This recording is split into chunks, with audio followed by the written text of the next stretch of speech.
Ahead. Today is Friday, the 10th of July. I'm Angela Lagunsad Castro. And I'm Cheska Litancala. We are bringing you the perfect mix of the headlines you need and the conversations that shape your day. From the news desk to the digital space, we've got you covered. I'm Nikki de Guzman. Welcome to Morning Matters. Welcome to Morning Matters, Nikki. Ako pa talaga yung nagsabi. Welcome to Morning Matters. Thank you for welcoming me, girls. Okay, so you'll be filling in for Pawi because Pawi is sick. Not feeling Yeah, well, so feeling get a little well. under the weather, Yes. which I may be experiencing also pretty soon. All right. First on the news, Defense Secretary Gibot Teodoro has dismissed as baseless a reported claim by Chinese scholars that Batanes belongs to China through Taiwan. Teodoro said the assertion reflects Beijing's broader geopolitical ambitions in the Indo-Pacific and warned against attempts to rewrite historical and territorial narratives. He added that such claims are unlikely to advance China's interest and may instead reinforce the resolve of Filipinos, particularly the Ivatan people of Batanes, to defend their homeland. Meanwhile, Sealight Director Ray Powell said the narrative could be used as a pretext to justify a Chinese presence in Batanes, potentially complicating discussions over the strategically important area. Kung ito ay produkto ng sinasabi nilang mga scholars nila, nakita mo naman kung anong klaseng pag-iisip ang ginagawa ng isang lipunan na kontrolado ng Communist Party of China. We already have substantial presence. However, this will galvanize the Ivatan people against them. Wherever the Ivatan people are located, tignan nila sarili nila sa salamin. Ito na naman ang liwanag ng ginagawa nila. Joining us now is Sealight Director Ray Powell to discuss the strategic significance of Batanes and why narratives such as these deserve close attention. Good morning, Ray, and thank you for joining us today. Yeah, good morning, ladies. How are you? All right, we're good. But of course, just as the Philippines is about to commemorate its legal victory in the 2016 arbitral ruling, we are seeing another claim from China, this time around through academics. Can you tell us more about this Chinese scholar's claim and the context in which it was made? Yeah, that's a really good question because this has been creeping up on us for about a month and a half. So what happened was that China started at the beginning of June to conduct these Coast Guard patrols east of Batanes along the delimitation line between the Philippine and Japanese exclusive economic zones. So these are the zones that the Philippines and Japan have to exploit the resources in the maritime space. And so all of a sudden, China started to patrol this, and they said it was in response to the fact that the Philippines and Japan were announcing delimitation talks under the UN Convention of the Law of the Sea, which is a perfectly normal thing to do. So it was very curious, though, how far east these patrols were going, because they were, and when they started, China's state media announced that these were going to be to assert China's sovereignty. And we'd never seen any sovereignty claims all the way out there east of Batanes before. So it was very curious. And so when this scholarly report was put together, it was clearly intended to justify why China should be patrolling over there because, well, obviously, they own Batanes. Ray, this isn't new though, because there was an editorial article on Taipei Times back in 2007. It was titled Manila's Weak Claim to the Batanes. So why was this brought up again now? What is happening? Yeah. Well, first of all, it's different when in a democracy, somebody writes an op-ed and puts it in a newspaper. If I wrote an op-ed for the New York Times and said there should be a Jollibee at the top of the Empire State Building, people would say, well, that's a very nice thing to think, but nobody would really care very much. So in Chinese state media and even Chinese assembling academics, this is a state-directed activity, right? So this is something that the government, because of course China is a communist government, they direct these entities what they're supposed to do. And so what they wanted to do was to come up with a pretext for why they should be conducting these patrols out east of Batanes, and so they gave them one. And Director Powell, you did say that this narrative could serve as a pretext to justify Chinese presence in Batanes. Could you, what exactly does that mean for the Philippines? I mean, when we think about territorial disputes, right, we've always been hearing West Philippine Sea, the Spratly Islands. So why turn their eyes to Batanes? And again, what could that mean for us? Yeah, I'm not looking for an invasion of Batanes. I don't think that's in the cards, and I'm not even sure that they're that serious about pressing the, sort of pushing into Batanes proper. I'm not even looking to see, China Coast Guard patrols, around the Batanes Islands directly, like within the archipelago. I think it's more likely that they're just going to keep pressing this so that they can keep justifying being out east of Batanes, which is a very important strategic waterway. It's the Bashi Channel. It's the way that, for example, if the U.S. was going to resupply Taiwan, they'd want to go through that channel to be able to get to Taiwan. So there's a lot of things that China is interested in the maritime space. So I think this is making a land claim to justify a maritime claim. Right. Batanes sits along the Luzon Strait, and it is the strategical waterway connection, or connecting to the South China Sea and the Pacific. So my question here, Powell, is how important is the control or the influence over the Indo-Pacific security picture? Right. So what China has been trying to do is to exert control over what it sees as its strategic lines of communication, which is just a fancy military way of saying it's lines of supply, right? How can you get things in and out of the area? And China believes that if it can control all of those, then it can essentially push the United States and its allies out of the first island chain, that chain that goes from the Korean Peninsula all the way down through Japan, Taiwan, and the Philippines. If it can push the United States out of that and make it very difficult for the United States to get in and out, then it can exert a lot more control over those same U.S. allies, Japan, South Korea, the Philippines, and even, of course, Taiwan. So this is just a way to secure or to continue to try to secure and to make it difficult. We call it anti-access area denial. So they're trying to prevent, U.S. and allied access and to deny them access to the area. So that makes sense. Do you see this as an isolated narrative, or is this part of a broader pattern in China's messaging across the region? I think this is just the latest step in a campaign that's been going on for 50 years. You've seen it across the entire South China Sea, not just the West Philippine Sea, but across the entire South China Sea. You've seen it all the way up in the Yellow Sea and across through the Taiwan Strait and the East China Sea. It's been going on for quite a while. And so this is the lawfare portion of that. So that's making the, quote, legal justification for why China should have control of all of this maritime space. And honestly, they are not really looking for the international community to get on board. I don't think they think that's coming. All they need is a narrative and sufficient force to be able to back it up. And that all this being said, what do you think should the Philippine government's next move be? I mean, should we double down on patrols, or is this fight purely in a court of public opinion?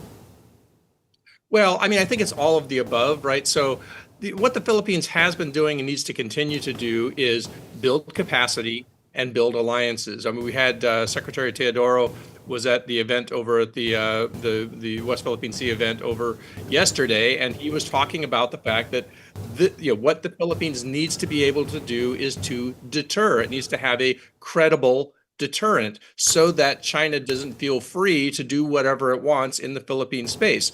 Now, you can have a deterrent by having a lot of ships, bigger ships, those kinds of things, planes, and you can have a deterrent by having allies. And the Philippines has been working very hard over the last few years to build more and more of a network of allies, not just the treaty ally in the United States, but Japan and Australia and France and others. They're building all that sort of larger network so that not just militarily, but diplomatically and in other ways, they have a lot of support. Well, just like what I've said earlier, this is, what do you think about the timing? Just as the Philippines is about to commemorate its legal victory over the 2016 arbitral ruling, this came, the claim. So what do you think about the timing? Do you think there could be a connection between this claim and the 10th anniversary?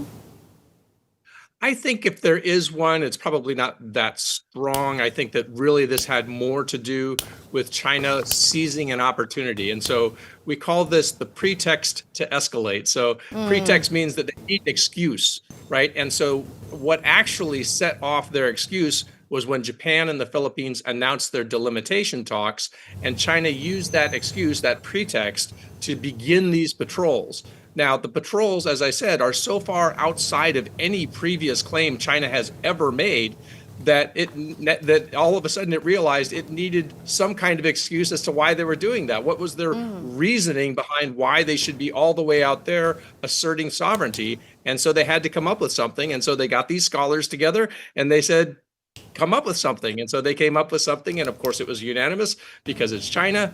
And so, that's essentially how this happened. And I think that the 10th anniversary was just sort of a convenient, coincidence in a lot of ways. Well, as you said, it was the Chinese scholars who made this announcement. But have we actually heard anything specifically from the Chinese government itself? Not yet. And I think that will probably come. But the question is, how long will they sort of let this bubble along before they feel like they have to weigh in like that? So, right now there's no need to. And, of course, all the Philippine news agencies are asking the Chinese embassy to say something, and they haven't said anything yet. And I don't think they have any instructions yet on what they're supposed to say. So I'm not sure that they will say anything. So I think right now they're letting the academics and the state media carry the ball, because, of course, that gives them a level of deniability. It wasn't us, it was the media, it was the academics. What can we do? But, of course, we know because of the kind of a system that China is, an authoritarian communist system, that the academics and the media are acting on behalf or at the direction of the government. All right. Thank you for your time, Sea Life Director Ray Powell. Thank you. Meanwhile, Vice President Sara Duterte's Chief of Staff, Attorney Zulaika Lopez, visited the Senate a day after the impeachment court issued a subpoena for her testimony. Lopez, however, did not explain the reason for her visit. She also refused to answer repeated questions from the media as she entered and left the Senate. According to the impeachment clerk of court, Attorney Renato Bantug, Lopez's visit was purely administrative and had nothing to do with the merits of the impeachment case. Lopez has been subpoenaed to attend the impeachment trial on July 13 and 14. She's expected to testify in connection with Article 4 of the impeachment case, which involves the Vice President's alleged threats against President Bongbong Marcos, First Lady Liza Araneta Marcos, and former House Speaker Martin Romualdez. Good morning, everyone. Good morning. Prepare for Typhoon Inday. What a refreshing to see video of Chief of Staff Zulaika, because the last time we saw her she was crying from that video. Yeah. No? So now that she is smiling, it's good to see her smiling. Maybe that's exactly why she came right after the video was shown. I was going to say, because when Senate Secretary Bantog said it was purely administrative, it's just basically, can she bring in a coffee maker or how Catering many services. catering service, a refrigerator, all that. Like, this could have been done online. This could have been done through a phone call. But again, optics, diba? You show. So I'm guessing, was this to show people that once again, unbothered? But then again, she did say, prepare for Typhoon Inday. But Inday usually refers to the VP. Yes. So we might be seeing VP next week. That is a possibility. That is a possibility. You might be seeing the VP. That is a possibility, because sabi nga nila, di ba, na si VP and the Chief of Staff is very close to each other. She might be able to, she might go there and support her because she is about to testify on July 13. So we don't know what's going to happen, but we'll see, no? 14 siya. 14. You guys think we'll she's see. gonna give the prosecution a hard time? Pero we'll see. Because that's what I'm excited about. Let's see. Oo. Pero yun nga, no, because we're always looking at a broader picture, especially with what happened in the hearings in the past 3 days. When they showed the video of Chief of Staff Zulaika Lopez, a lot of people are asking what is the relevance of that video doon sa threat ni VP Sara, because yun nga, they are trying to establish systematic oppression, no, na even the Chief of Staff of Vice President Sara Duterte is being oppressed, being threatened, kaya nakapagsalita siya ng ganun. Yun. But was it right to bring that up as early as now? Because I think we were still with Kalilong, who was just tasked to basically authenticate the video, not really to speak on behalf of the investigation, what's going Pero on. yun nga yung parang ano nakikita natin. So why there is the need to authenticate the video when in fact we all the saw end, it, we yes. all watched it was available defense, They online. didn't deny. Yes, Oh. exactly. So that how many hours were spent Parang on just more than an hour. questioning his credibility.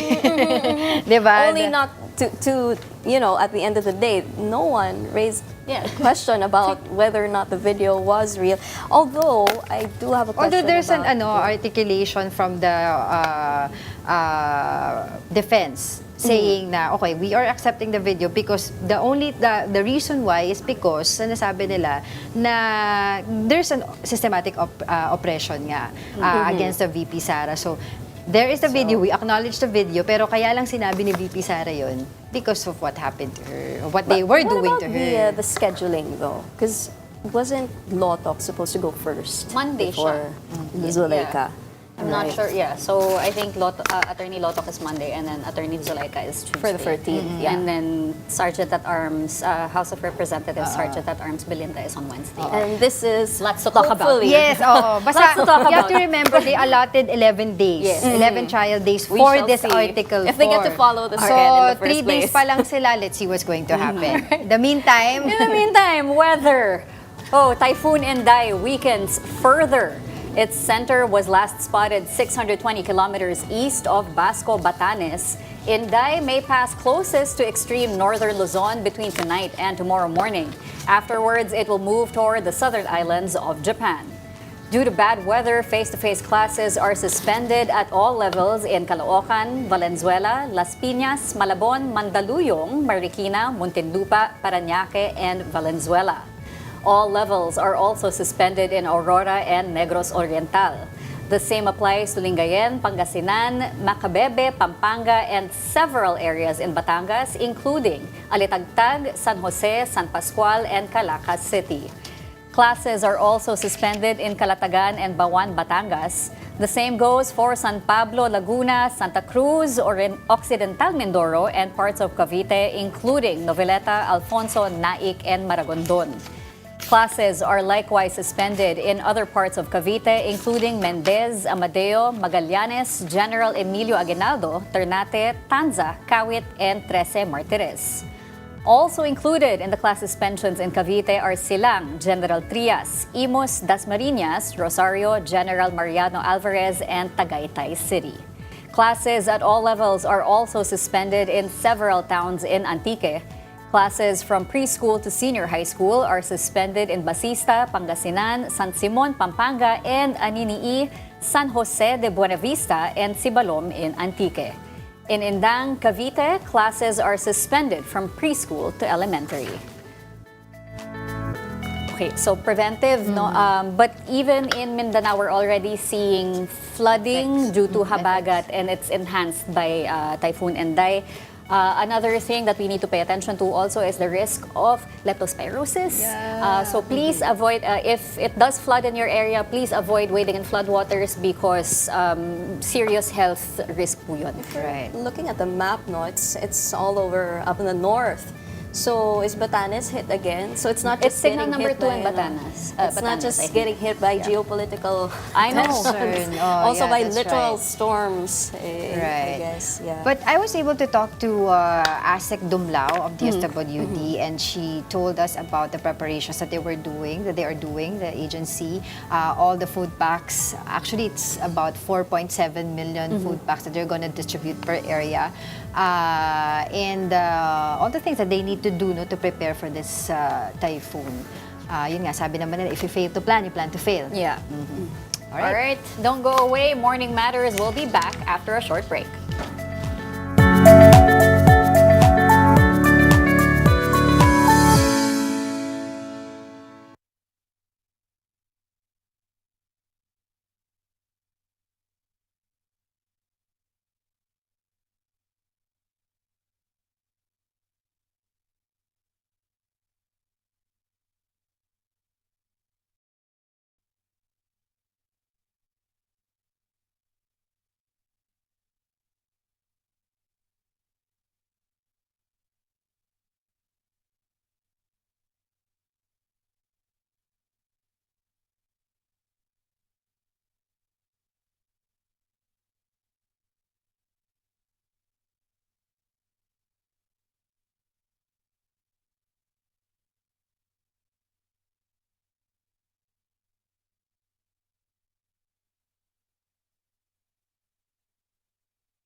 Welcome back to the program. You are watching Morning Matters.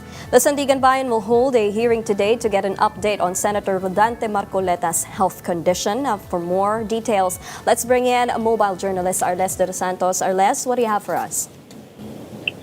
Yes, and Nikki, we're just waiting for the hearing to start regarding the health status of Senator Rodante Marcoleta, whereas officials from the CADG, Quezon City Jail, and PNP General Hospitals were called or summoned by the 3rd Division of Sandigan Bayan, along with the councils of both sides. We are not expecting Senator Rodante Marcoleta to arrive here today, but we are expecting him to be represented by his counsel. This is in connection, Nikki, with the next actions by the court and the PNP General Hospital to determine whether the custody of the senator will remain at the hospital or to the Quezon City Jail. That is after the laboratory tests of Senator Rodante Marcoleta, wherein it states that there is a rise in his on the level of the bad cholesterol that causes blockage in his arteries. Aside from that, he's also confined after he was diagnosed with mild pneumonia and enlargement of the heart. Aside from that, Nikki, Marcoleta is experiencing an on and off chest pain, while his blood pressure, at least the latest that we have, is at 140/90. The reason why he remains under the custody and observation of the PNP General Hospital. Nikki. Okay, so Arles, we've heard updates from Marcoleta's camp and concerning his health, but what are we expecting from Sandigan Bayan next? Well, at least for the Sandigan Bayan, Nikki, it's important for them to decide where Marcoleta will be staying, because on the co-accused of Marcoleta for his plunder case, because this is a division that handles that case in connection with the alleged distribution or acceptance of 75 million pesos worth of money as donations that is not declared to his SALN and his SOSE for the 2025 midterm elections. The anti-graft court will decide where he stays and who takes under his custody. Well, at least for the Philippine National Police, Nikki, they noted the age of Marcoleta, which is 72. That makes his case sensitive. But aside from that, Nikki, we are also expecting and waiting when Marcoleta will be arraigned in connection with his plunder case. He also has a warrant of arrest that has been issued by the 4th Division of Sandigan Bayan, whereas this is connected to his Presidential Decree number 46 violation. This is the one that prohibits any public officials to receive gifts from private individuals and private individuals to give gifts to public officials. Nikki. All right, thanks for that update, Mobile Journal, Arles de los Santos. Meanwhile, the Senate is pushing for a School Safety Act after recent cases of campus violence and student deaths. Mobile Journal Marimon Reyes has this report. The Senate Committee on Basic Education held a joint public hearing on Thursday to tackle several measures that will be consolidated into a proposed School Safety Act. Committee Chairman Senator Bam Aquino said this is in response to a string of violent incidents in schools, including Tacloban school shooting, campus stabbings, bullying-related violence, as well as the deaths of 2 Ateneo student athletes during an off-campus team-building activity. Walang paaralan kahit anong antas ang maaaring maging kampante pagdating sa kaligtasan ng mga estudyante. Ang mga paaralan ay dapat ligtas. Ang mga estudyante ay dapat ligtas. At ang School Safety Act ay dapat gawing prioridad ng ating gobyerno. Aquino said lawmakers want the proposed law to expand the Anti-Bullying Act by strengthening campus security through additional CCTV cameras, security personnel, emergency response protocols, mental health services, and closer coordination among schools, LGUs, and law enforcement agencies. In the case of the Tacloban school shooting, where over 600 students were processed, 38 are now classified as high risk for severe post-traumatic stress disorder or PTSD. The Department of Social Welfare and Development also confirmed that the 2 underage perpetrators from the Tacloban shooting are currently under strict, heavily guarded protective custody outside Tacloban City, where they are undergoing a rigorous psychological assessment by specialized child psychologists. Senate President Sherwin Gatchalian meanwhile reiterated his proposal to prohibit the use of mobile phones and other electronic gadgets during class hours, arguing that while technology has educational benefits, excessive gadget use affects students' social interaction and learning. Kaakibat nitong mga gadgets na ito ay social media. Kaakibat nitong mga gadgets na ito ay yung mga games. Ang games ngayon rin ay kakaiba na. Mas violente, mas creative, mas realistic, at pwede silang makipaglaro sa mga tao na nasa ibang bansa. Hindi lang yung pagbaband ng gadgets, kung hindi, pagbibigay ng mas maraming oras sa bata para makipagkaibigan, makipag-socialize, magamit ang kanyang oras sa pag-aaral. The Department of Education backed the proposed legislation and reported that it has already implemented new school safety measures through Department Order Number 6 series of 2026. However, according to its initial audit, only around 36% of schools currently have CCTV systems, while just about 3 out of 10 schools employ security guards. There came also the need for additional personnel, perimeter fencing, metal detectors, and better monitoring of surveillance systems. The tragic incident in Tacloban City served as a critical turning point that prompted the Department of Education to strengthen coordinated and decisive action to reinforce school safety nationwide.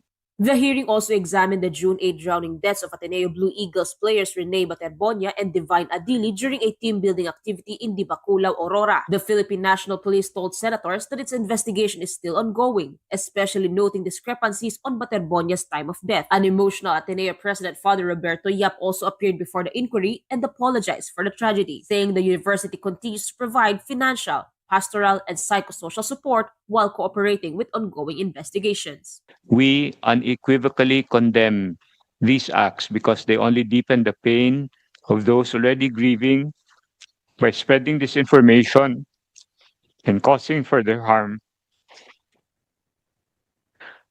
Our support for those affected does not diminish our commitment to care for every member of our community while the legal processes are ongoing. Beyond the legal and regulatory processes, our objective is to understand what happened, learn from this tragedy. Proposals to strengthen safety standards for student athletes include mandatory risk assessments, emergency preparedness, and minimum safety requirements for school-sponsored training camps, sports activities, and other off-campus programs. These measures, together with provisions on campus security, digital safety, anti-bullying policies, and mental health services, will form a comprehensive school safety act that the Senate hopes to pass within the next 2 months. They said ensuring a safe environment for students is no longer just an educational issue, but a matter of national survival. Kapatid Mobile journalist Mary Mon Reyes, we are One News. Don't go away because Money Talks with Kathy Yang is up next to get you ahead of the markets. I'm Nikki de Guzman. Stay tuned to One News.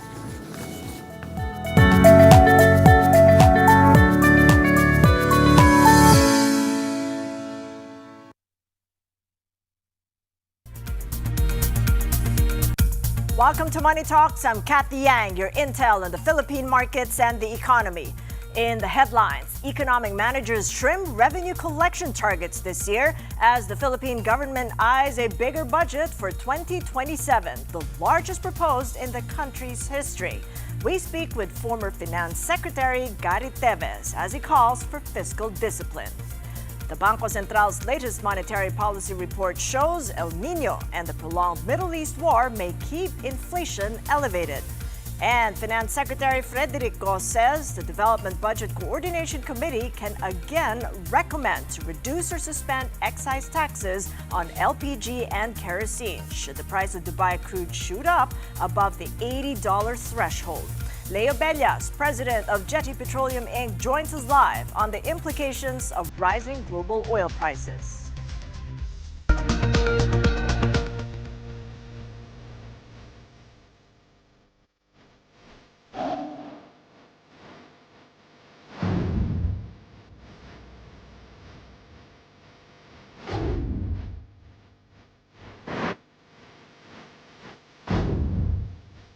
Economic managers have lowered the government's tax revenue target for this year, along with adjustments to the collection goals of the Bureau of Internal Revenue and the Bureau of Customs. This follows the recent downward revision of the country's growth outlook. The government now targets to collect 4.44 trillion pesos in tax revenues this year, down from 4.5 trillion pesos. The BIR's target was trimmed to 3.39 trillion pesos, while the BOC's goal was raised to 1.011 trillion pesos. Economic managers said the revisions reflect updated economic assumptions and the government's fiscal program. Finance Undersecretary Rolando Ligon Jr. said the lower BIR target reflects last year's ambitious goal, while the higher BOC target reflects stronger collections and a weaker peso. Meantime, Finance Secretary Frederico said government-owned and controlled corporations, or GOCCs, are expected to remit a record 147.15 billion pesos in dividends this year. He said 140 billion pesos has already been remitted, with the rest expected by the end of the year.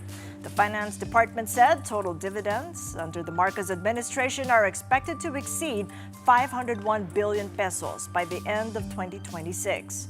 President Bongbong Marcos said this year's dividend collections have already surpassed last year's level. These are resources that can build nearly 40,000 classrooms for children, provide around 165,000 homes for Filipino families, construct roughly 8,700 to 9,300 kilometers of farm-to-market roads that connect our farmers and fisherfolk to their markets. The Philippines has secured a $60 million grant from an independent U.S. foreign aid agency to support programs aimed at improving energy security. The Millennium Challenge Corporation, or MCC, will support the country's Energy Development Governance Efficiency Project. This will improve governance and operational efficiency in the country's electricity sector. MCC approved the program after the Philippines met its scorecard standards, including economic freedom and investing in people. Finance Secretary Frederick Go says the grant demonstrates the country's commitment to good governance and sound economic management.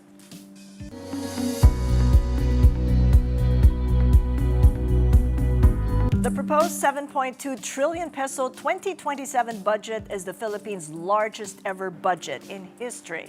The Marcos administration is eyeing a record 7.2 trillion national budget for 2027, about 6% higher than this year's program and equivalent to 21.7% of GDP, touting it as a growth-boosting shield against global and domestic shocks. Critical periods in the budget process to monitor include late this month, before the budget is formally sent to Congress, and in late November, before the bicameral conference committee convenes. Our next guest calls on the government to exercise fiscal discipline, rallying civil society to be vigilant in what will be an election year budget. With us for more is former Finance Secretary Gary Teves. It's good seeing you again, Sec Gary. Welcome back to the program. Good morning, Kathy. Thank you for inviting me again. I hope I can adequately answer your usual difficult and penetrating questions. You can indeed. That's why we called on you. But on the surface, Sec Gary, what do you make of 7.2 trillion and the timing? It is an election year budget. It looks a bit counterintuitive. You have a situation where the government is projecting low revenues, and yet we're increasing our budget by 6%. Under normal conditions, when you have a combination of increasing revenues, you can expand your target for expenditures. But I particularly prefer something like a closer look at the budget, like a family budget, Kathy. No, not too much emphasis on it, but the discipline associated with ensuring that the revenues will not be too far away from the expenditure side. No. Talk to us about what a family budget looks like, Sec Gary, because these are unusual circumstances and we're in a state of energy emergency. But the surveys do show that the Filipinos' most urgent concerns are inflation, corruption, wages, maybe even job losses, and increased poverty. Yes, so the final decision, of course, will be the government. No, but all I'm showing is that it would have been less stressful, and my own preference, as we students of economics have different preferences. But anyway, the government might have other information or concerns. So let's look at what they have provided, and let's look at the situation where it will become increasingly difficult to borrow from multilateral financial institutions because the Philippines has graduated to another level, which is what we call the upper middle income level. And borrowings from these institutions will no longer be available at concessional loans. No? So where will the government borrow? From the commercial market, which is generally fetching, the interest rates are a bit higher than what the multilateral institutions are offering. So we just have to have the discipline to make sure that the deficit will not be too large and the debt will not be too high. As it is right now, the debt to GDP ratio, or the economy, is already at the level of 65%. And the deficit to the economy, or GDP, is over 5%. So these are very stressful situations. No. Indeed, very stressful indeed. But when you come to think of it, it's a two-edged sword, isn't it? Being upgraded to an upper middle income country at a time that we're seeing pressures building on growth forecasts, also on inflation. So what combination of budget reallocations and structural reforms would you prioritize to address these concerns that concern the family, the households, without blowing out the deficit? Well, the monitoring and the supervision of the resources will be extremely helpful and needed. The Legislative and Executive Development Advisory Council, composed of leaders of the executive and the president, should participate actively in ensuring that those resources are really channeled to those that will help address the most urgent concerns, as you mentioned, inflation, jobs, and corruption. The civil society will have to participate more actively, and our policymakers should allow them to really participate in accordance to previous agreement. I think these are all important so that every peso really counts. No, the ayuda will have to be very, very well monitored, and preferably those that will be given with some condition, like the 4-piece type, the conditional cash transfer type. So all of this combination, together with what you said earlier about some degree of restructuring of the economy, we will have to be very serious about moving towards increasing the participation and support coming from the agricultural sector and the industrial sector, not relying too much on services. All of this will have to be rigorously monitored. But what do you think about the Getting- continued rice caps? That's worked out to provide some price relief on inflation. And what do you make of the potential return of excise taxes suspended on both LNG, LPG, and kerosene? You weren't really in favor of that in our last conversation. Well, if it should be temporary. So once the international price of oil goes below 80 on a more permanent basis, I think we should consider ensuring that the government also has enough resources, not only to take care of subsidy, but some amount of resources needed to support our growth targets, which at the moment is projected to be a bit low, and therefore will also have an effect on lower revenues in the future. We have to try to go back to our normal path of growing by 6% at least. And hopefully in the years to come in the succeeding administration, it will be more at the level of 6.5% to 7%. No. I wanted to get back on monitoring because that's your key concern at this stage, along with the LED Act. What do you think would motivate lawmakers to finally agree to be as open as well on the BICAM level? Because the experience from last year is that watchdogs noted the long delays in the open sessions because members were meeting privately first and media were only brought in after key decisions had already been settled.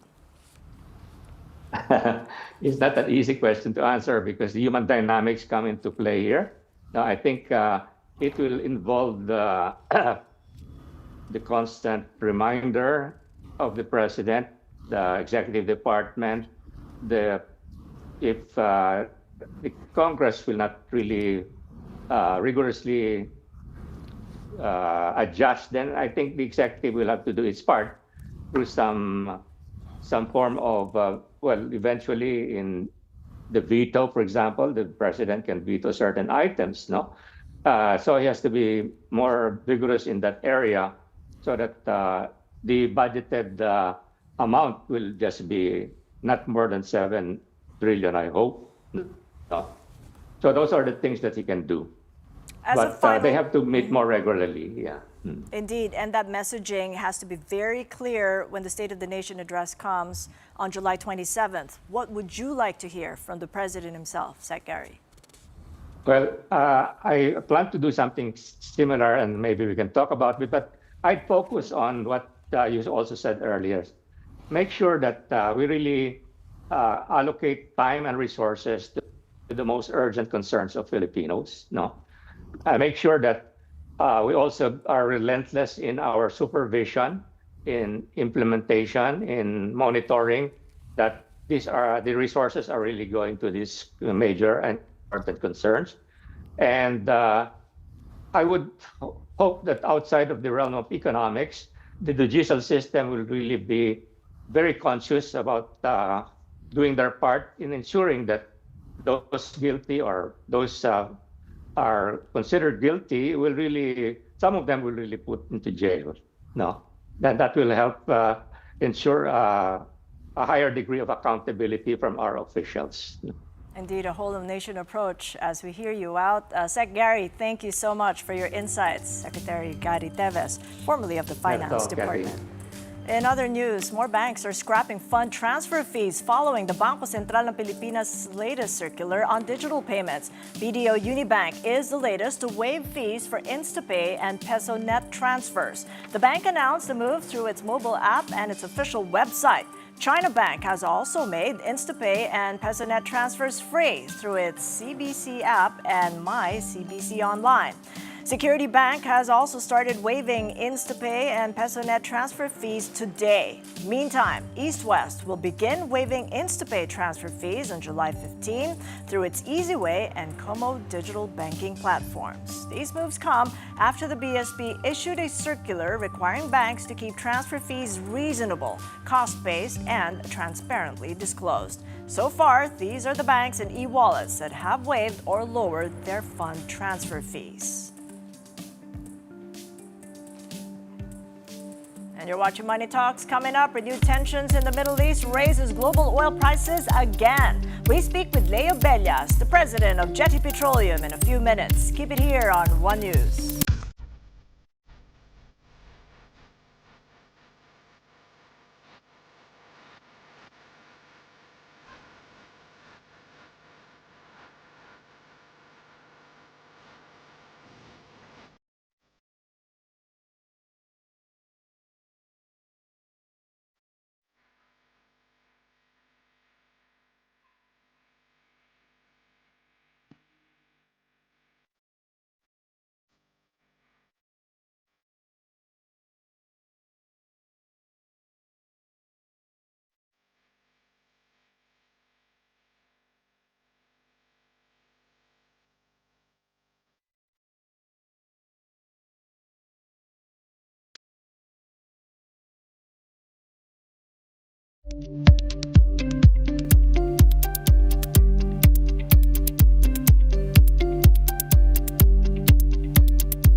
Welcome back to Money Talks. I'm Kathy Yang. Headline inflation could stay above the Bangko Sentral's target for longer.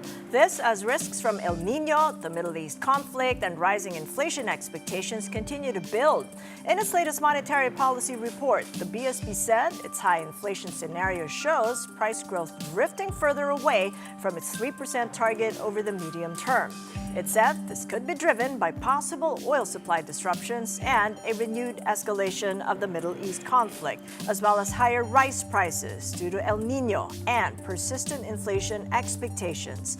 Meanwhile, under its low inflation scenario, price pressures are expected to ease next year if oil prices fall and geopolitical tensions subside.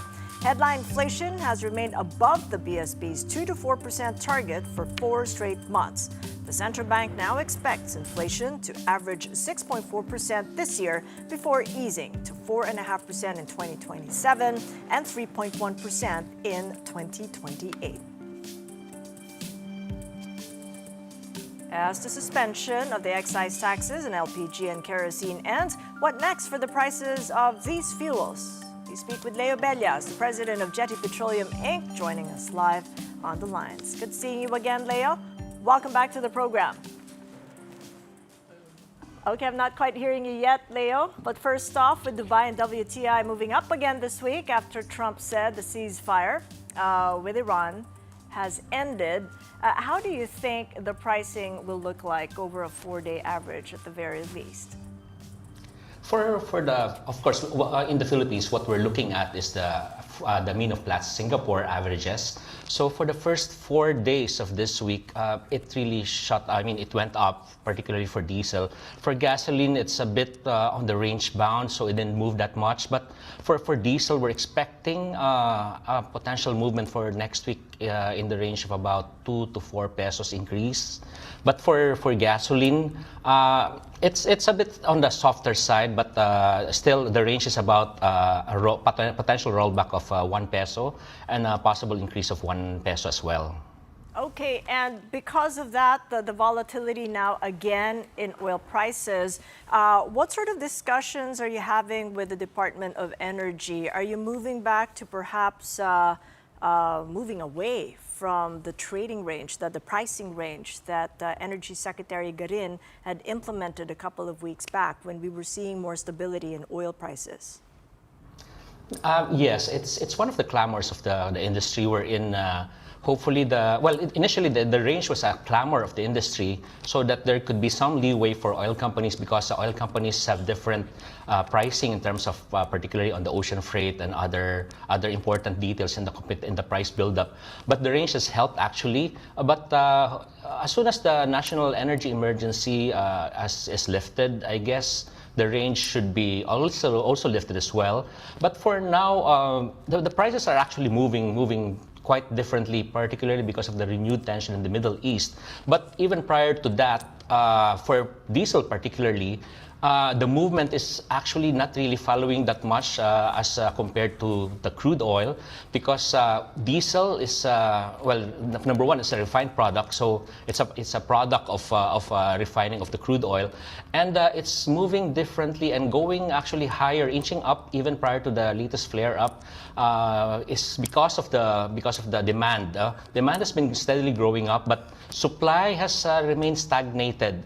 Although we see flows coming out of the Middle East, those are mostly crude, and they're still en route, and the refining of those products could come probably in the next couple of days yet. But right now, the gasoline as well.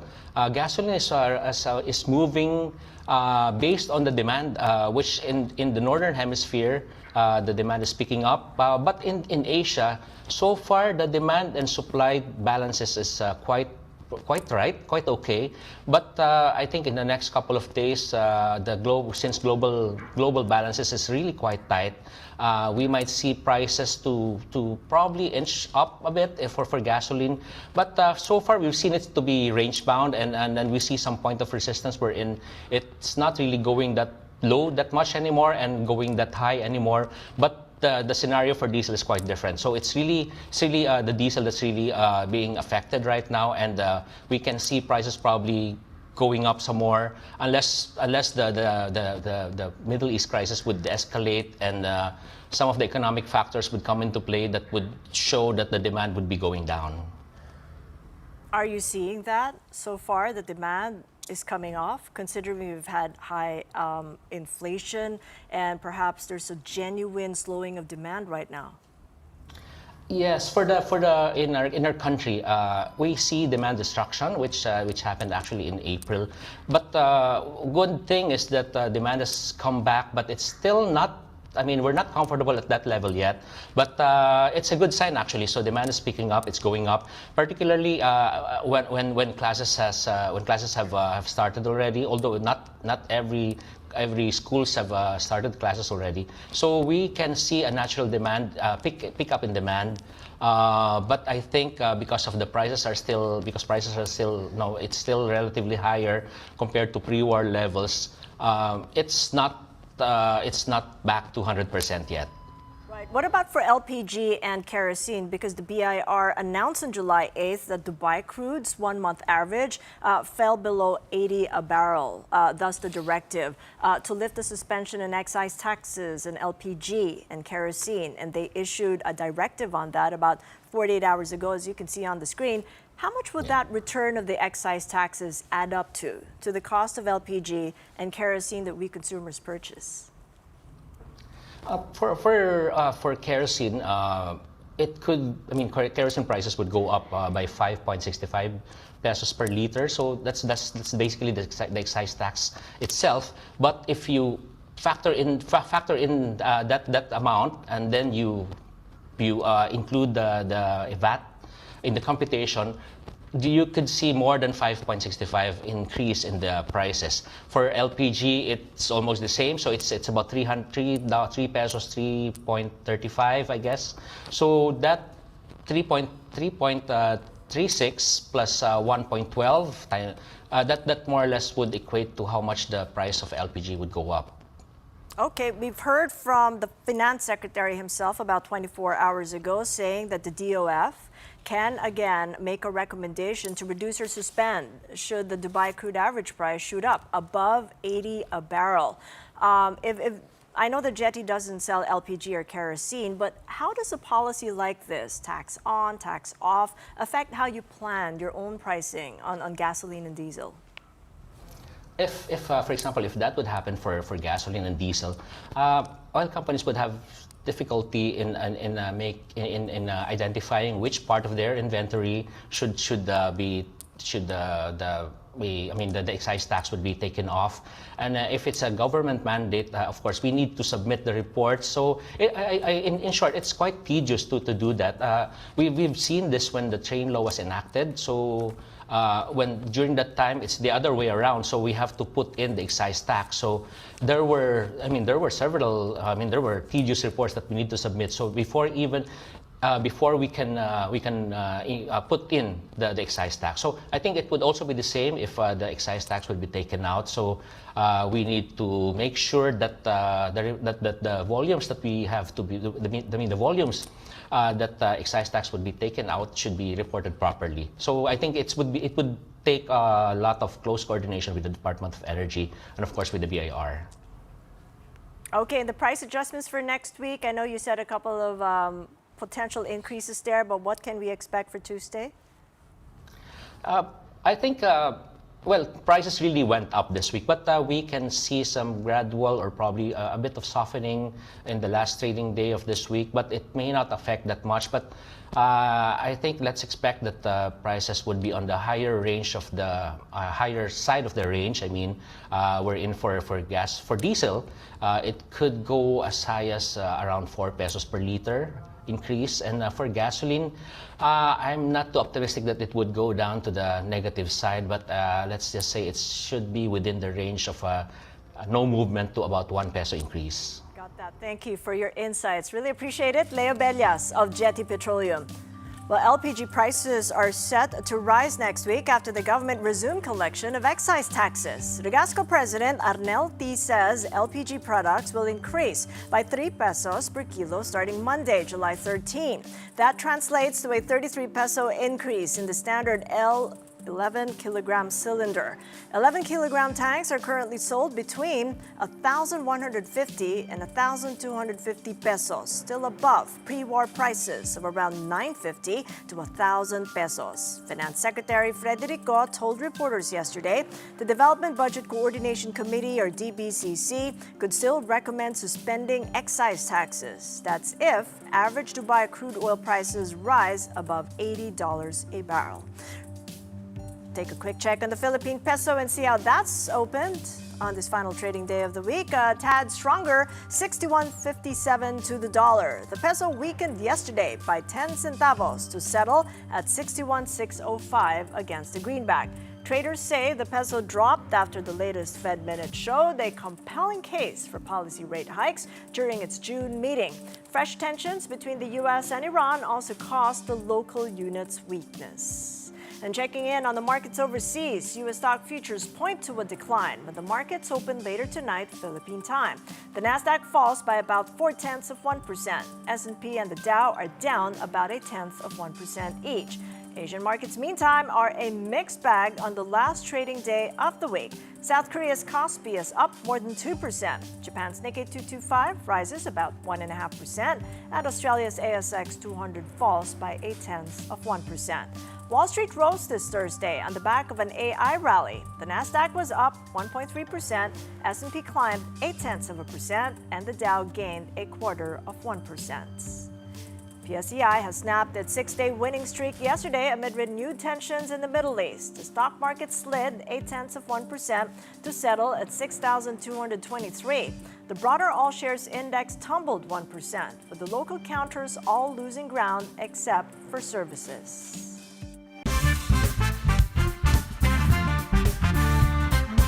And before we go, here's something you can watch over the weekend. In cinemas, you can catch Evil Dead Burn. The film follows a widow who joins her in-laws at their secluded family home only to find them transformed into deadites, turning a family reunion into a nightmare. Meantime, on stage, relive the story of Willy Wonka and Charlie Bucket. You can check out Charlie and the Chocolate Factory musical until July 26 at the theater at Solaire. And next week, the much-anticipated The Odyssey will hit the big screen. Christopher Nolan begins to life the legendary epic featuring an all-star cast. Matt Damon stars as Odysseus, as the film follows a journey home after the Trojan War. That is it for Money Talks. I'm Kathy Yang. Catch us again Monday at 9 a.m. Have a great weekend ahead. I'll see you Monday.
Good morning mga kapatid. Welcome back to Morning Matters. Mount Canlaon's moderately explosive eruption on Thursday morning sent volcanic ash across Negros Island and as far as Cebu, prompting class suspensions in several affected areas. Here's the report. In this drone footage, thick volcanic ash blankets homes across a community in Canlaon City, Negros Oriental. The ashfall followed Mount Canlaon's eruption on Thursday morning. Soon after, heavy rain mixed with the volcanic ash, leaving parts of the area covered in thick mud. Meanwhile, stinging eyes, itchy skin, and difficulty breathing. These are just some of the effects residents in Cebu have been experiencing after ashfall from Mount Canlaon reached parts of the province. Vehicles parked across affected communities were also coated in volcanic ash. Using fire trucks and megaphones, barangay emergency responders went around communities, warning residents about the hazards posed by the ashfall and advising them to stay indoors whenever possible. To all residents of San Nicolas proper, we advise to wear face masks and stay at home due to ashfall of Mount Canlaon. As a precaution, classes in several areas of Cebu province have been suspended. Suspended the face-to-face classes for all levels. They will shift for the basic education that is from kinder to grade 12. We will shift to MDL, the modular distance learning. And then the suspension until further notice. Authorities are urging the public to remain calm, avoid spreading misinformation, and limit outdoor activities. They are also advising children, senior citizens, pregnant women, and individuals with respiratory conditions to take extra precautions as they are among the most vulnerable to the health risk posed by volcanic ash. Kapatid Mobile Journal Julie Baiza, We're One News. Alright, so we are seeing kasi na they were giving out mask, no? Yung mga surgical mask for the residents dyan para takpan because of the ashfall nga, because it's bad for the lungs. Pero yun nga, as much as possible, mas maigi if they would give out N95 mask. Kasi yung what you call that, yung surgical mask, kayang i-penetrate pa rin yung mga sa particles are too small. Yes, oo. So sana if they can do that, mas maigi for the residents, no? Yeah, if you remember, before the lockdown, diba, when Taal, and they were already saying na N90, that's why people had stocks, some people had stocks of N95 masks na because of the Taal, yung ash. Ashfall. Yeah, kasi I think that's still the most pressing concern, lalo na kapag hindi pa naman siya nag-full-scale eruption, di ba? It's always the ash kasi malala yung tama niyan sa lungs. Yes. And madaming apektado. And you won't know the effects until much There was later. even a time na hanggang Manila, di ba? Inaabot tayo nun. Yes. For this one in Canlaon, of course, they are advised, diba, to stay indoors as much as possible. Ang ano lang kasi dyan, dahil baka umabot din yung mga pag-ulan doon, ang hirap din, no, na kapag yung mga ashfall mahaluan ng tubig, etc. But of course, we will continue to monitor yung nangyayari dyan sa Canlaon.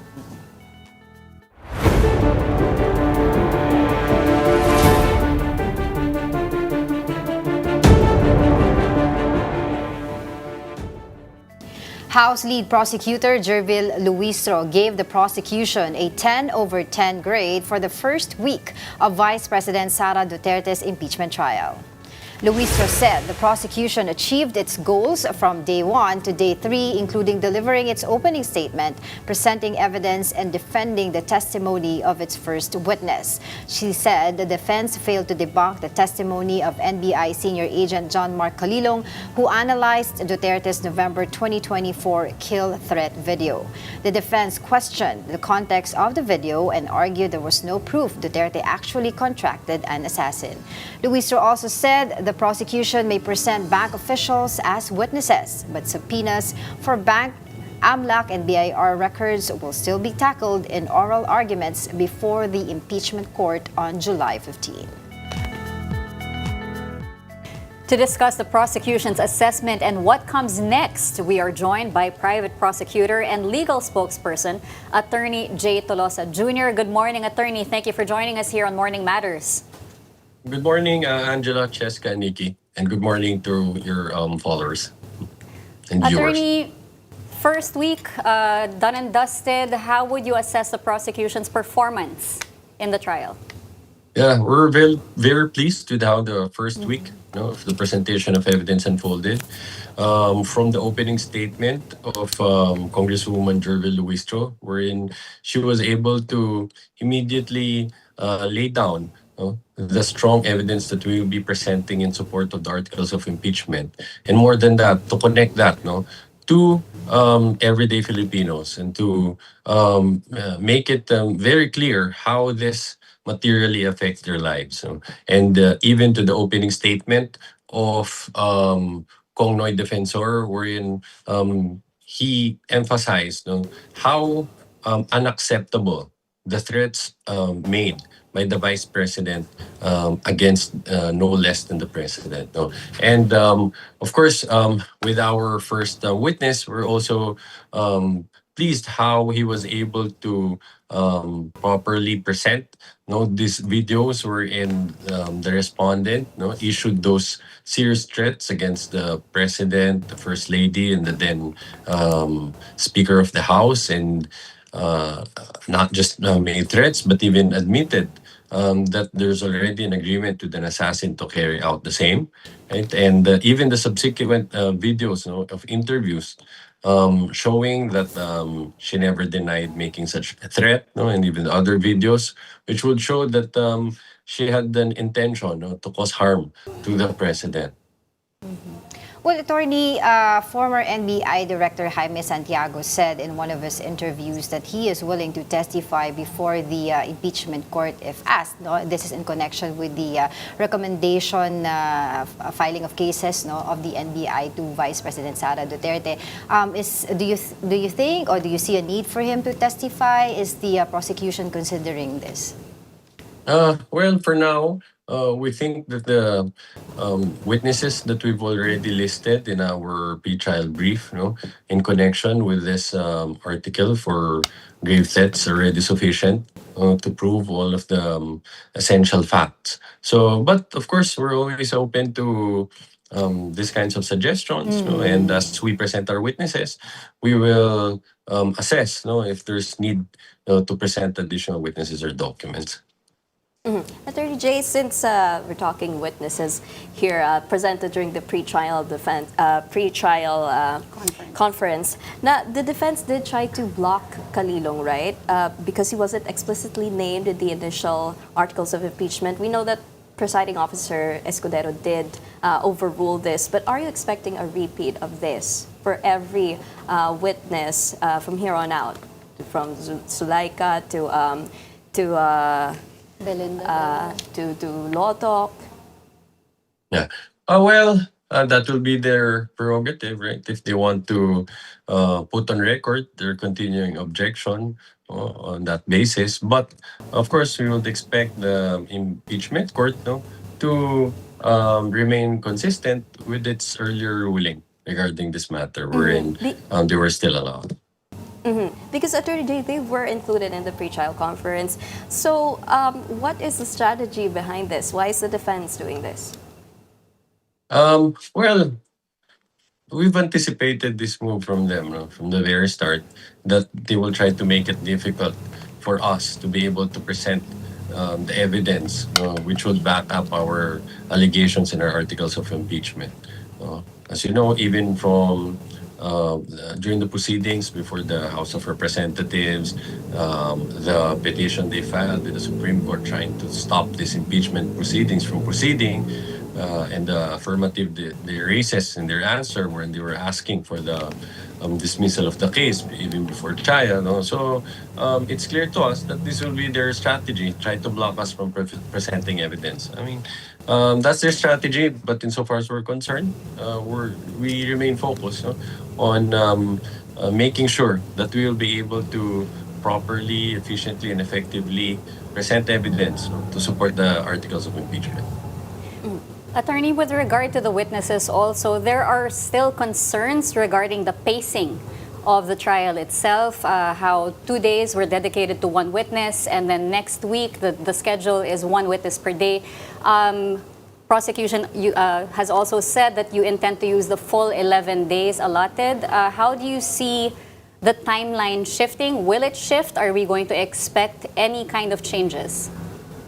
Yes. Well, considering what happened, no, when in the direct examination and cross-examination of the first witness, the purpose of which is to prove the authenticity of the videos, no, where these utterances were made, it's possible that we will no longer present other witnesses whom we intended no to present to corroborate the fact that these videos were authentic and that these statements were in fact made by the respondent. No, you would remember that in their cross examination, though initially they tried to attack the competence of the witness, no, the authenticity of the video, but they still use the same video no, in the cross-examination and played portions of it, which shows that they're conceding its authenticity. And I think it's also important that the counsel for respondent, no, he himself admitted when asked by Senator Risa Ontiveros, no, let me quote, she asked, sinasabi ba ng defense na ang threats ay prompted ng detention ni Zuleika Lopez? The response was, yes, Your Honor. So clearly, they already admitted that these threats were made by the Vice President. So because of that admission, the other witnesses that were supposed to present to prove the authenticity of these documents, ultimately to prove that these threats were made by the Vice President, we could dispense with the presentation of these witnesses. Well, attorney, the defense has repeatedly said that there is no proof that the vice president has contracted an assassin. Even the Duterte allies have been saying this. But we all know this is not a criminal case but an impeachment case. So tama po ba na hindi naman po kinakailangan na i-prove na merong kinontrata na hitman o assassin? No? The only thing that the prosecution should do is to prove na ang threat ni VP is a betrayal of public trust and that it is a high crime that is worthy of impeachment. Tama po ba yun? Okay, sige. Let me answer this carefully so I wouldn't violate the sub judice rule. No? I could point to our assertions in our articles of impeachment. No? Wherein it's clear there that first, with regards to this article, there are two matters here. First, the threats, and second, the position is the fact itself that an agreement was reached to assassinate the president. That by itself is wrong. No? So the threats and the fact that there was an agreement. These are both, our assertion is these are both impeachable offenses. Now, with respect to threats, ang batas ho dyan, no? All that you need to prove is that the threat was uttered, and this threat is against the law, and that the recipient of this threat, it was reasonable for him to believe that the person issuing the threat was serious about it, had the means to carry it out, and really felt threatened. Yan lang ho naman ang kailangang patunayan dyan. Now, with respect to the second aspect of it, wherein, again, we're asserting that the fact that there was an agreement, that by itself is also agreement to assassinate the president, that by itself is also an impeachable offense. Right. Again, this came from the respondent herself. And she even said, no joke, no joke. Second, when asked about it in a subsequent interview, she did not deny it. Diba? She did not deny making those statements. She did not deny having an agreement with an assassin to kill the president. She just tried to justify it by asking, is revenge from the grave a criminal offense? But she did not deny making that agreement. Now, in the rules of evidence, there's a principle that we call admission against interest, which is one of the highest proof because this came from the party himself or herself. No? So let's remember, this is not a criminal case. No? In a criminal case, usually admission of interest is not enough because you also need to prove the corpus delicti. But again, this is not a criminal case. This is an impeachment proceeding. Exactly. So in short, Attorney J, a conditional threat is still a threat. That's basically Yes, it. and as stated by NBI agent Kalilong when asked about it, he said the threat was absolute. So let's talk about Attorney Zuleika Lopez. Like, we know she is a hostile witness, but what happens if she gives you guys a hard time? Like if she outright refuses to answer specific questions? Well, first of all, a witness cannot just invoke right against self-incrimination when there's no basis for it. You can only invoke that if it is clear that the question being asked elicits an answer that could put you in risk of incurring criminal liability. But if that is not apparent, then if you don't, you cannot just refuse to answer questions. If you do so, then there are remedies for it. For example,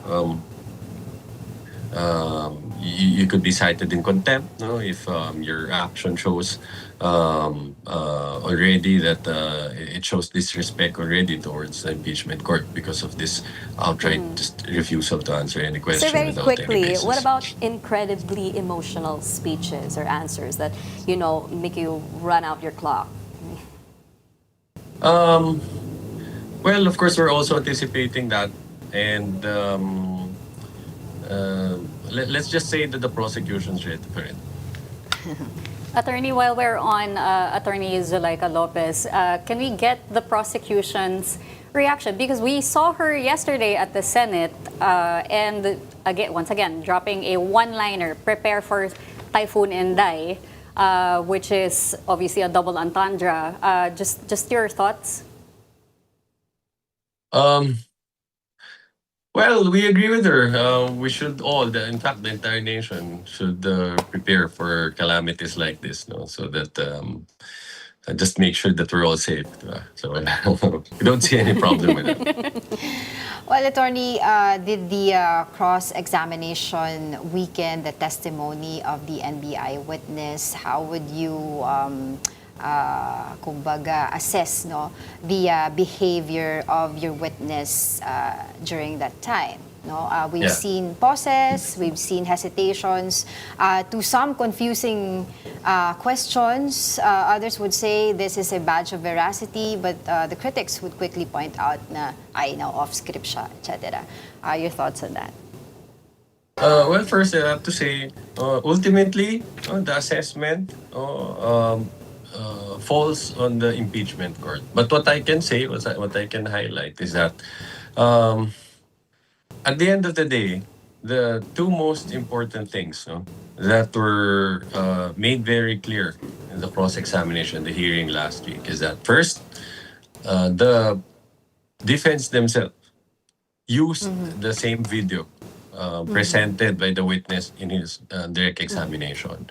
And this means that if you are using the same video to prove a point, to prove facts, then it means you're conceding its authenticity. And second, again, counsel for defense himself stated when he was asked, sinasabi ba ng defense ng threats ay prompted ng detention ni Zuleika Lopez? He answered in the affirmative. He said yes. So meaning, they're already admitting that these threats were uttered by the Vice President. Well, lastly, Attorney, ang sabi po ng prosecution panel, meron po kayong pasabog next week, hindi palabok, pasabog next week. Okay. I understand na secret muna ito. Pero is this a surprise witness or evidence? Pwede ba yun sabihin sa amin? First. Sige. Let me clarify first. Because I was the one who was asked about that yesterday in the press conference. So, ang tinanong ko ay, meron ba kayong pasabog next week?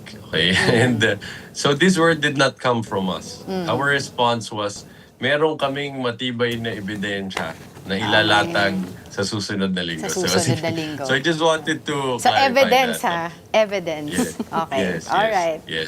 So, but yes, Hindi naman pala tulad witness. Aha. tulad ho ng lahat ng ebidensya namin, testimonial and documentary, this underwent serious vetting, di ba, to make sure that all that we'll present will be material and relevant to the articles of impeachment. So lahat naman ho yan na prepresenta namin, sisiguraduhin ho namin na matibay at importante. All right. All right. Thank you, Private Prosecutor and Legal Spokesperson, Attorney J. Tolosa Jr. Thank you, and thanks for having me here again. Thank you. Thank you. More matters to discuss after this quick break. Maybe we'll order palabok for lunch. Thank you, Angela. Keep it here I think I'm on One hungry. News.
Good morning. You're still watching Morning Matters here on One News.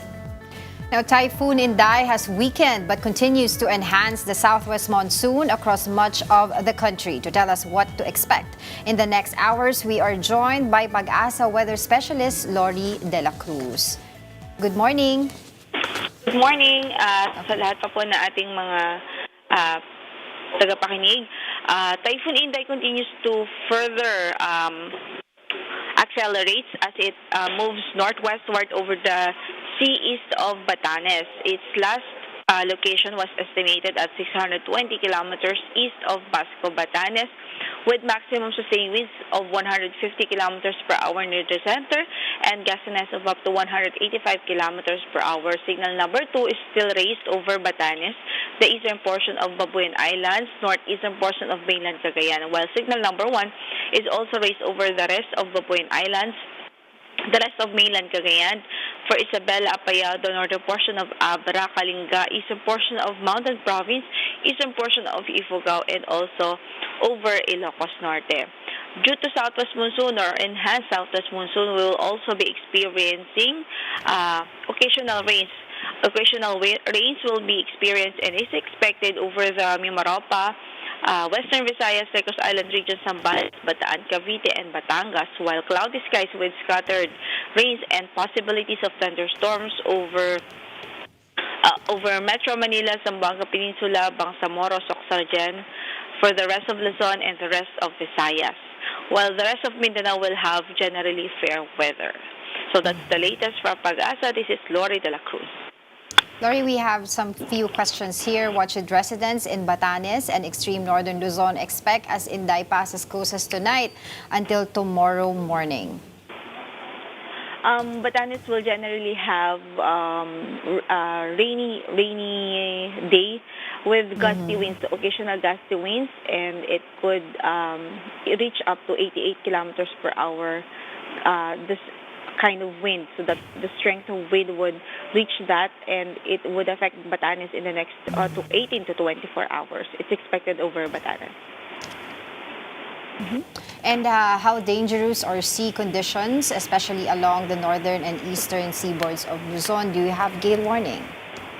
Yes, we do have gale warnings now raised over the northern and the eastern seaboards of Luzon. So that is Batanes, Ilocos Norte, the northern and eastern seaboards of Cagayan, over Isabela, Aurora, eastern seaboards of southern Luzon, such as Polillo Islands and Camarines Norte. All right, thank you so much for your time, Pag-asa weather specialist Lori de la Cruz.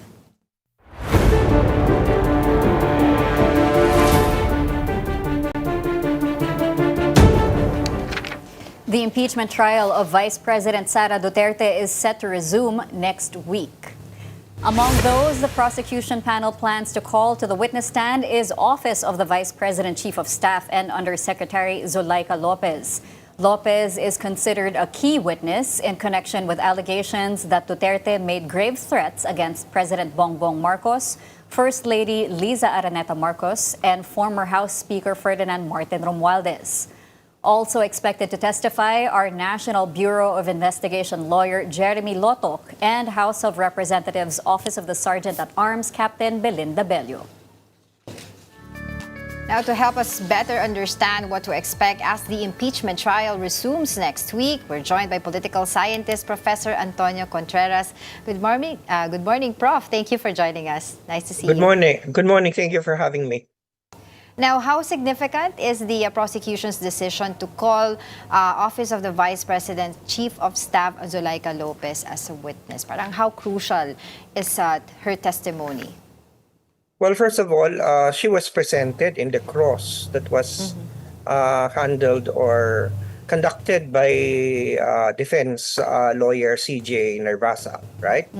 She was one of the prominent images that were given to the NBI investigating officer, Kalilong.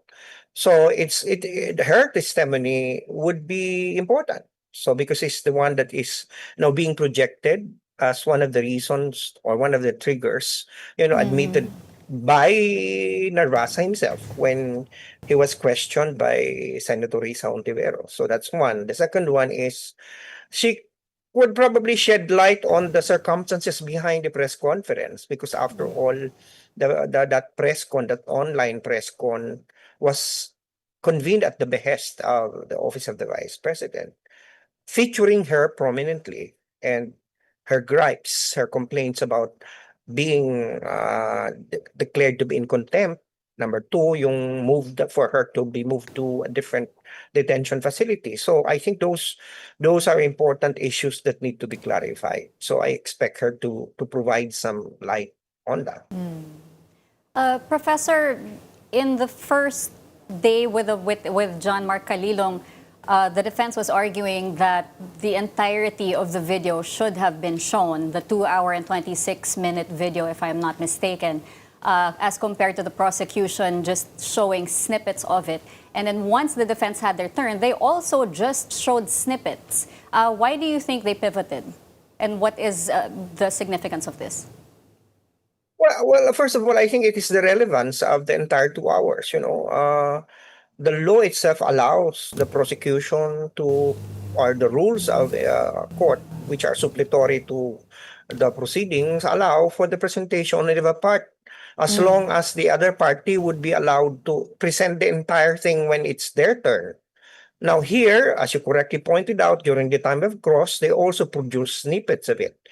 Maybe it's because it's not yet their turn to produce the evidence. So maybe let's wait and see when it's their turn to present their case in defense of the vice president, if they're really going to play the entire 2 hours. Now, it's a risk because if people will see that the other things have nothing to do with the threat, then it's going to just blow up in their faces. Baka mainis lang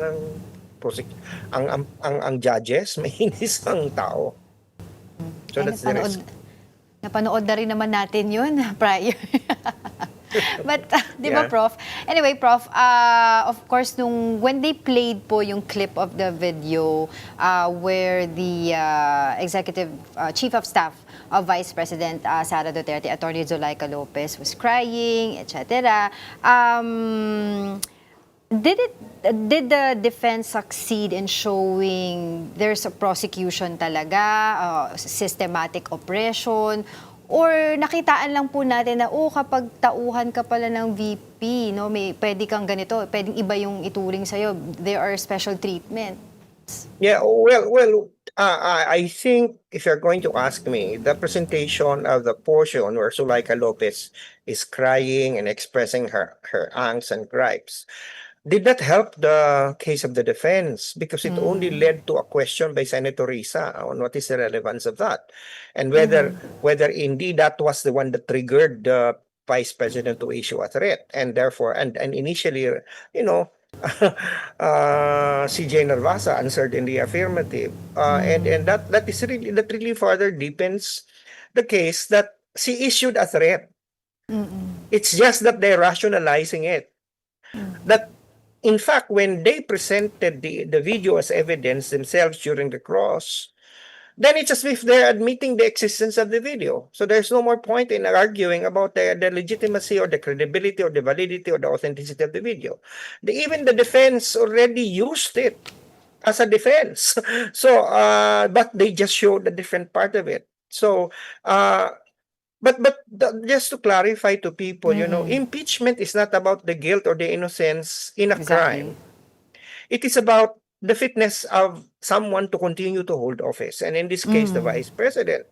So it's not even material what is the motive. It's not even material whether she actually contracted an assassin, which the defense is now saying she never called an assassin, But the point is, it's a matter of whether this kind of behavior is fitting to the position that she is occupying.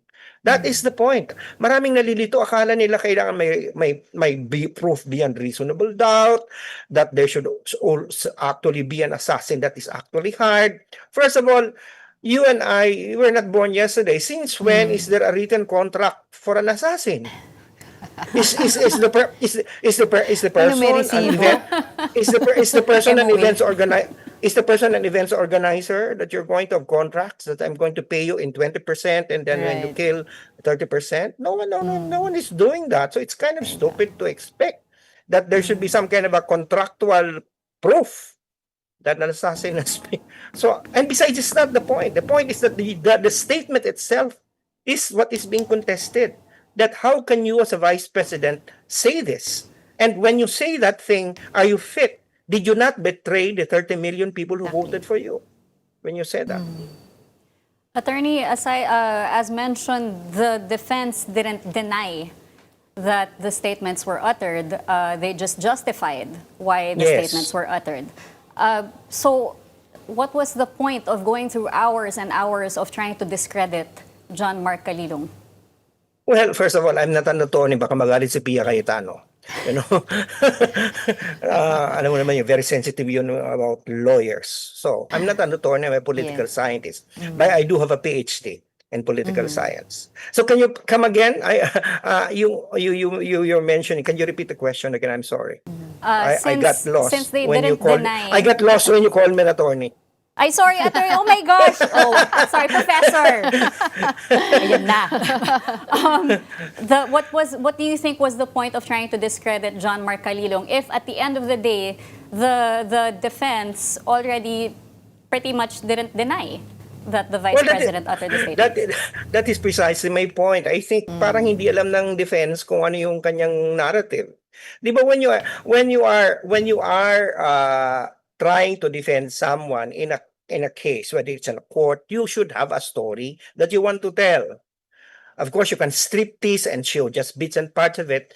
And so they spend much time discrediting the one who authenticated the video, which they themselves produced. So I don't see the logic behind that. They themselves used in the cross. So if the person who authenticated it is now you're questioning the credibility, pati yung kanyang educational attainment, yung mga training niya, you're even questioning the company that sort of you thought trained them, only to find out that that's the company that is a vendor of the technology who has the responsibility to hire a qualified trainer to train the buyer. Right? That's how it is in the industry. Pag bumibili ka ng equipment, the one that you from where you buy will train you buy through a certified trainer. Siyempre ikaw bibili ka ng equipment. So why do they have to go through that length of showing not only the lack of capacity and capability of Kalilong, but also even suspicious allegations about whether the one who trained him is also capable, and then only to use the very evidence that Kalilong has authenticated to make your point. It doesn't add up. So it only shows that parang walang plot. I think the plot is there, but it is episodic, parang random, parang walang kwento. But of course, I might be too harsh because this is just the first week. Right. But if this is an symptom of how the defense will play its defense, Okay. then Sara Duterte must be very worried. Okay, so from my perspective, ang intindi ko po sa nangyayari during that trial is that the defense strategy is to justify the threat, no? The conditional threat, that there is a systematic oppression from the camp of the administration. And having said that, for context, alam po natin na nagkaroon po ng ganung video because there was a question, 'di ba, about Oplan Romanov. 'Di ba? So, doon nag-start yung rant ni VP Sara, alleged threat niya. So, my question here, sa tingin niyo po ba, Prof, kailangan din i-prove ng defense ngayon on their side na meron talagang Oplan Romanov kaya nagkaroon? Kasi sabi nila conditional threat. Well, first of all, a threat is a threat. And the last time I checked, I may not be a lawyer, but I know how to read laws. It's basically, last time I checked, there is no such thing as conditional threat in the revised penal code. Number two, the Oplan Romanov thing, right now it is correct. It is the burden is in the defense to show that it does exist because they're using it as a justification. First of all, there is no justification for a threat. You could not, if you issue a threat, it's still a threat. Now, a more important thing that many people may not know, yung Oplan Romanov, the very first person who mentioned the Romanov was actually the side of the defense, particularly Mayor Baste, in a rally in Davao. I think that's A January. rally where he even warned the president of trying to remember what happened to the Romanovs and to Mussolini and his wife. So you have to understand it that the idea of a Romanov word did not even emanated from them, from the brother of the vice president in a maisog rally. So I think that should be pointed out. I don't know whether the prosecution will point that out because I heard defense prosecution lawyer Virgil Ligutan already referred to it, that there are things about Mussolini.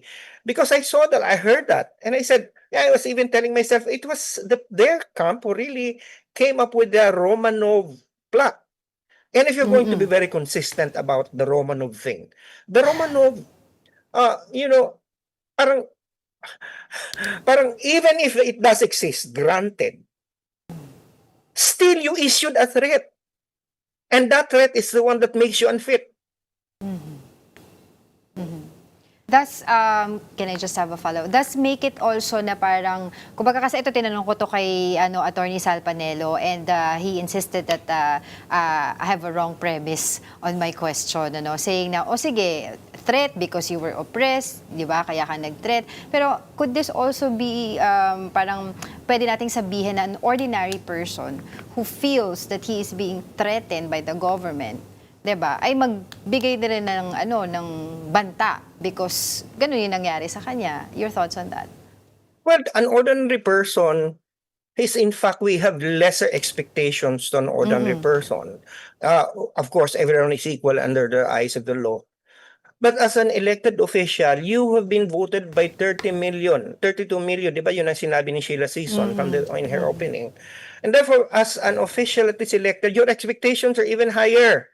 The rubric that must be applied to you should even be higher because public office is a public trust. So I don't know whether Sal Panelo know that or not, but the point is, because you're an elected official, you should be more restrained.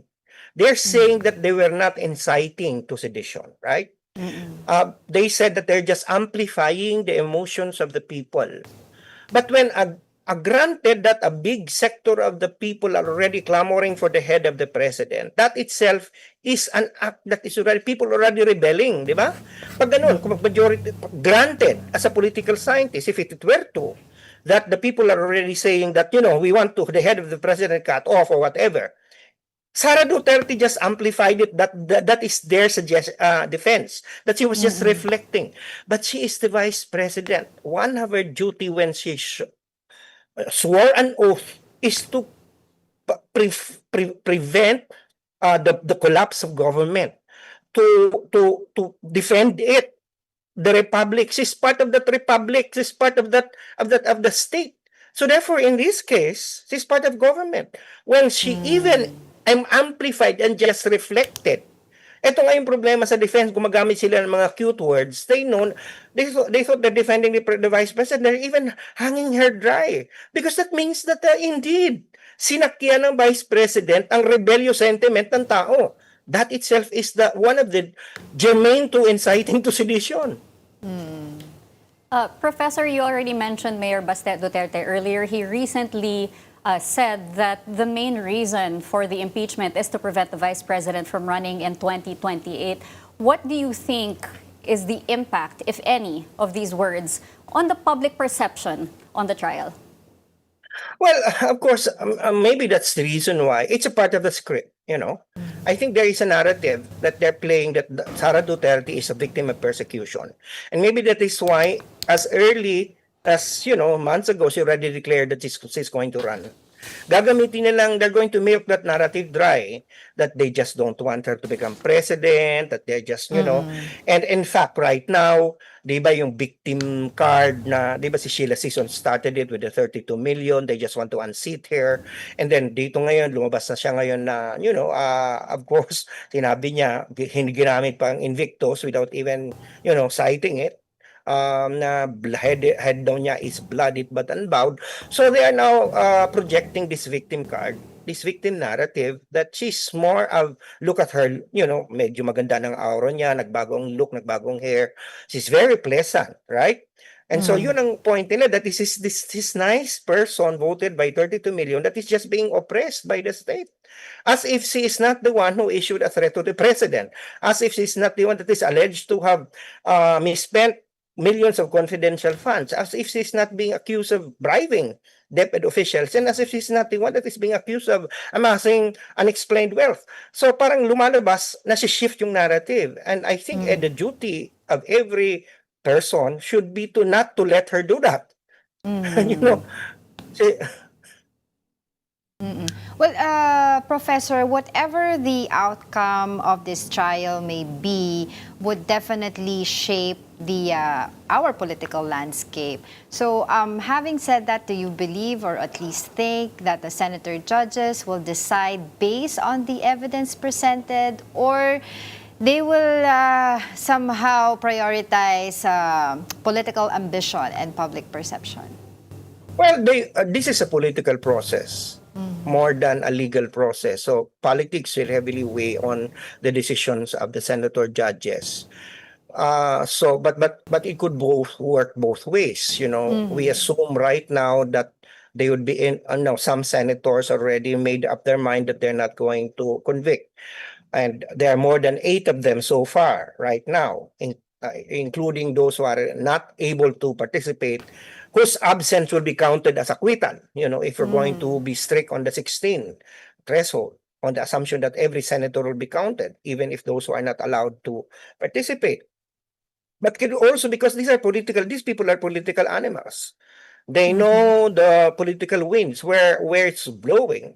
And so if they realize that, it's going to be foolish for them to do one decision against the sentiment of the people, then it could influence them. You see, that is why ang atake ng prosecution dito hindi lang legal kundi political. If you look at the opening statement of Jebel Luistro, it was very, very political in a way that she did not focus much on the legalese. She focused much on what the ordinary people will think, that even Lawrence defensors introduction of the fourth ground was also like that. Sinimula niya doon sa mga krimen na nangyari sa kabataan. Shootings, The shooting. So these are things that people can relate to, and so that they go into the point. This is a war of optics, and that is why people should be very careful in deploying optics. For example, recently, si Zulaika Lopez, di ba sabi niya, be prepared for Inday, Typhoon Inday, with of course a that Sara Duterte's nickname is Inday.